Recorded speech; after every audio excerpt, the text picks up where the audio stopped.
जाएगा। मन्नत को अकेला पाकर विशाखा ने उसका गला दबाया। विक्रांत के सामने आ गया है विशाखा का असली रूप।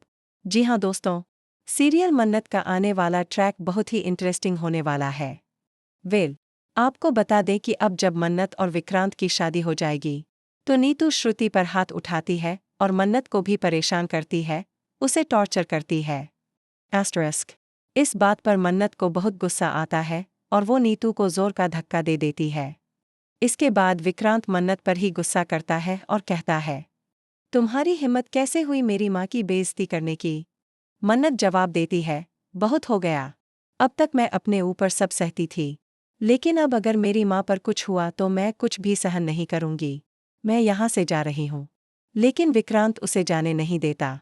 जब उसे पता चलता है कि उसकी माँ ने ही श्रुति को थप्पड़ मारा और बदतमीजी की, तब विक्रांत को अपनी गलती का एहसास होता है। फाइनली वो मन्नत को अपनी पत्नी बनाकर उसके साथ फेरे लेता है। लेकिन शादी के बाद भी मन्नत की मुश्किलें खत्म नहीं होतीं। नीतू अब विक्रांत और मन्नत को बाहर घूमने नहीं देगी।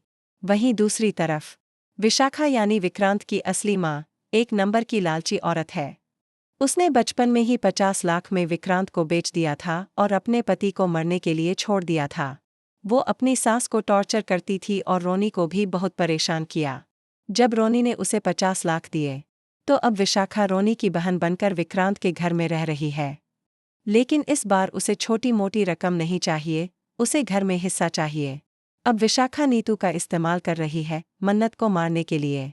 जी हाँ दोस्तों, मन्नत के दुश्मन कम नहीं है। जल्द ही ऐश्वर्या भी जेल से बाहर आ जाएगी।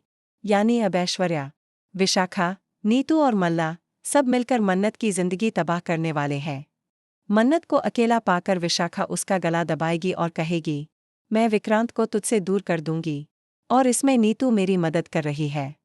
जी हाँ दोस्तों, बेचारी मन्नत के खिलाफ बहुत खतरनाक खेल शुरू हो चुका है। अब यह देखना दिलचस्प होगा कि एक नन्ही सी जान इतने दुश्मनों का सामना कैसे करेगी। हमें कमेंट करके बताएं, क्या आप चाहते हैं कि विक्रांत जल्द ही विशाखा को घर से निकाल दे और नीतू को भी सबक सिखाए? ऐसी ही टीवी की लेटेस्ट अपडेट्स के लिए चैनल को सब्सक्राइब करना न भूलें।